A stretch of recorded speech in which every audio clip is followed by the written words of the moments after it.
Hey guys, so I'm back at the track. Tomorrow we're going to actually have a vintage race. So today I want to get a little bit of footage. This will be my first time running. I've never run 10 scale buggy. This is a 2-wheel drive mod buggy, and I've not driven this thing in about 3 years at all. So it'll be fun to see if I can even get the thing around the track. I'm actually nervous. I've always raced 4-wheel drive. So yeah, do some laps with this thing today, and then tomorrow should be really fun. We've got a ton of vintage cars going to be here. I'm going to be running my, I've got an old Losi XXT that I'm going to go ahead and run, even though there's hardly any parts for those things out there. And so yeah, anyway, today let's do some laps and see if I can figure out how to drive this crazy buggy. First, we'll see if I can get it on my house without as many issues as I did get last time. There we go. Sweet. All right.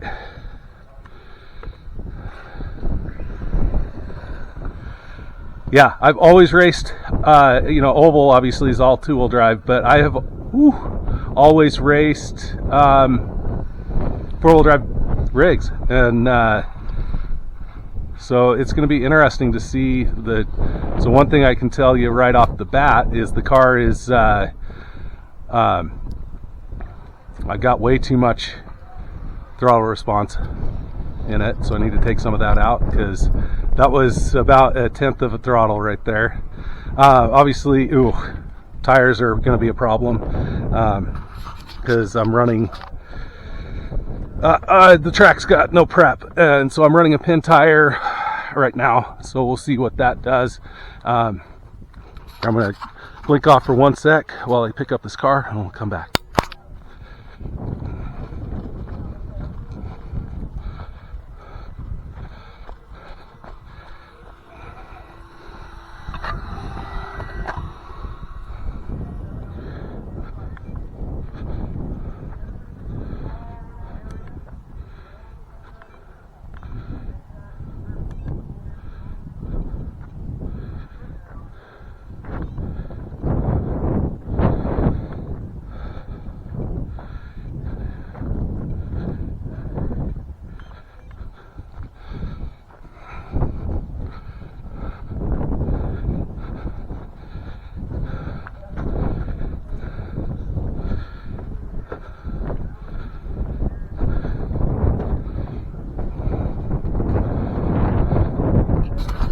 So I'm on my third battery. I went ahead and did a battery without you guys, made some more changes to the car, changed the steering, and really that made a huge difference for me. The car feels so much more controllable. It was seriously I had it set up for this receiver I had set up for a Mini Z, and I had to do some crazy stuff to get that thing to not be so twitchy, and this basically needed the opposite.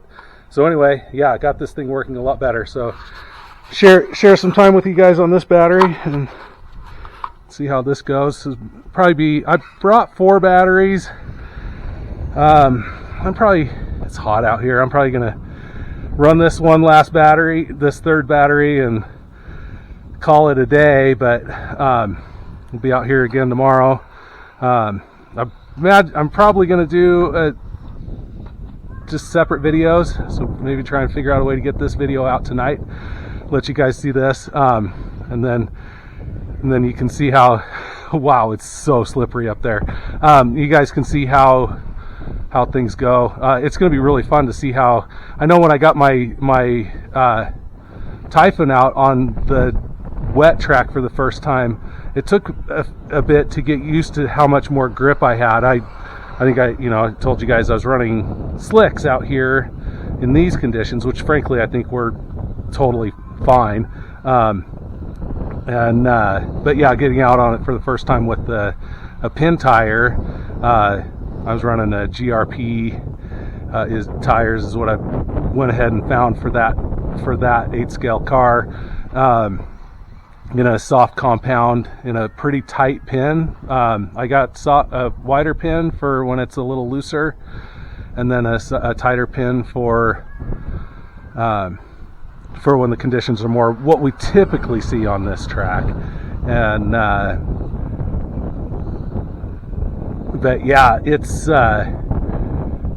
definitely changing the radio setup. Like honestly, where I was when I got here, if I made these same, like hitting high spots and low spots, the car would have just spun. And I'm kind of purposely being a little bit more aggressive with the throttle, just trying to kind of come to terms with some of the stuff here.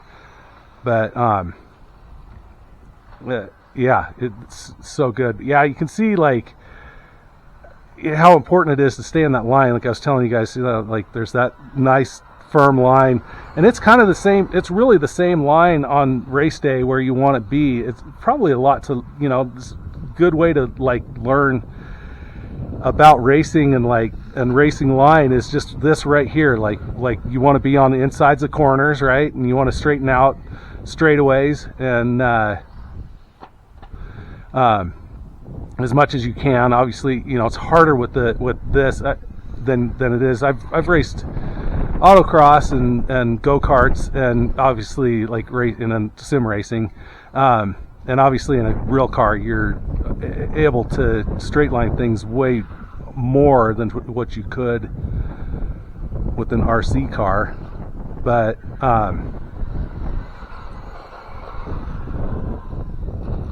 things like that, like making sure that you're coming into that corner where the S turn is, where it's not, you can straight line that as much as you can, right? And it gives you more time to brake and cleaner entrances and exits. So just good things to think about, because you obviously want to think about racing an RC car the same way that you would think about racing a full-size car. So if you can stay right on the inside of a line like that, it's going to make you a lot faster.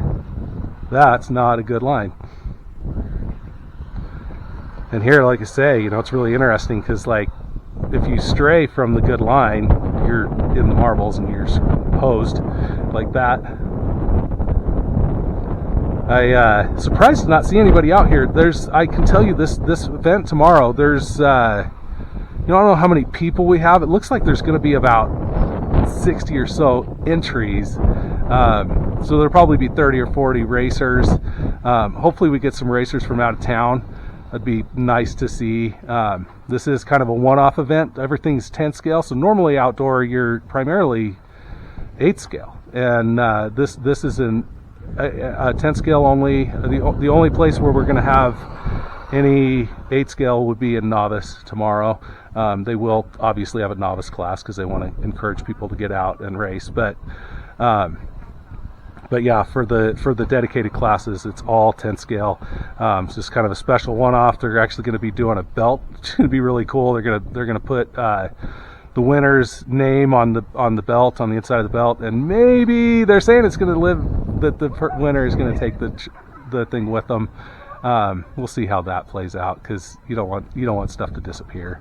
But man, I'll tell you, the steering. So I had changed the this radio and with my Mini Z that I was using this receiver with. I had to run like 30% to get the steering to work correctly. And this, I'm actually just running it at 0 on the is dual rate, because it was too much with the other car. But yeah, changing this to 0, and so it's just 1-to-1 on my steering. Feels great. I'm pretty much just 1-to-1 on everything on this. So I do have to. I run like, it's funny because I run like 6% on my truck, and so it's like those numbers, they can make a big difference for how for your feel on the car. And so as you if you're like me and you're learning, as you're learning, play around with those settings, the dual rate, your exponential on your steering and throttle. They can really make a big really make or break on your settings. Obviously you can get into your motor settings too. Some people, a lot of real pro racers swear specifically by making everything all the adjustments are at the car.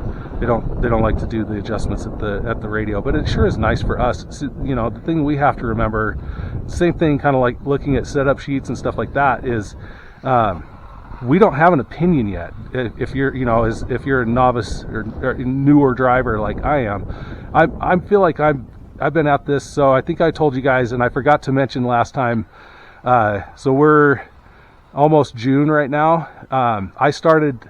It was actually the first week of November last year that I started racing. So we're right at 6 months right now is how long I've been racing RC cars. And I had dabbled with RC cars before that, like I had bought some and barely run them. And this is the first, this 6 months has been the first time I've really actually driven real RC cars. And so I am very new to this whole thing. I think I was telling you, I tend to be a pretty steady hand. I mean, I feel, pretty confident nowadays that I could come out here and do this, right? Like come out and do a practice session with nobody out here to pick up cars. It's kind of a good thing, right? Because what you want to, you don't want to crash. You don't want to have to rely on marshals. And I think sometimes it's easy. Ooh. Oh, hey, lucky. It's easy to get too reliant on marshals when we're on the track on a practice day, and you have people out there picking up cars. People get a little over aggressive and try and rely on that marshal, but without really realizing that, hey, maybe it'd be better to just slow down and start learning how to drive and become a better driver before we start. Rather than relying on a marshal to pick up our car every time we crash. And we really have to remember that in race trim too. It's a lot of races are won and lost by marshaling. And so if you're, same thing, if you're relying on a marshal to pick you up because you're willing to be ham-fisted, I've seen it a lot where guys that are good drivers are not competitive at all in race trim because they rely too much on marshaling. And you got to remember, like, marshal has to get to your car, and maybe I had a time, we were running oval last weekend, and I got caught in a situation where I was on the far side of the track, and I was not in a position to go and grab the car safely, and so that car sat on the side of the track or upside down on the track for a really long time because somebody had to come from the inside of the track, the middle of the track, but they were half the length of the track away. So they sat there for, before anybody got to the car, it was a good half a lap. And, it's easy to want to blame a marshal for that, but it's not the marshal's fault. The marshal didn't crash. So yeah, try to avoid marshals. And do like this. This is good because when I crash, I have to punish myself. And I literally will tell people sometimes when I'm practicing, like, don't pick up my car. I'm coming out to get it because it's my own dang fault and I need to just suffer it. Because it's good. It's just good to make yourself, I guess, accountable for driving poorly, right?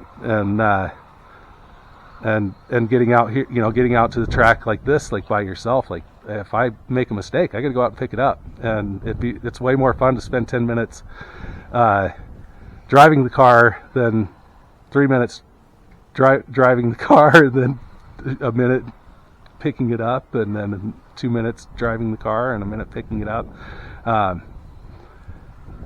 Yeah, and I think hopefully you guys can see this is going to be fun for me to be able to take a look at my progress here, because this is, like I said, this is 3 batteries down, and I think, dang, just like last video, like I feel like I could be an okay driver with this thing. We'll get some good, some proper tires on this thing tomorrow, and we'll wick this thing up to, I dropped it down to 50%. Again, this is got a beastly motor system in it. I run a 120C battery, 500 mAh 120C battery, so it's a pretty punchy battery that I'm going to be running in this. I run a slightly punchier battery in my Slash Modified because it's such a big car. It's a 130C. I think pretty much everybody's graduated to pretty much the same battery at our track in that class. It really helps with the feel because the car is just so tanky. It just feels so much better coming out of corners with that big battery. Ironically, it is not faster.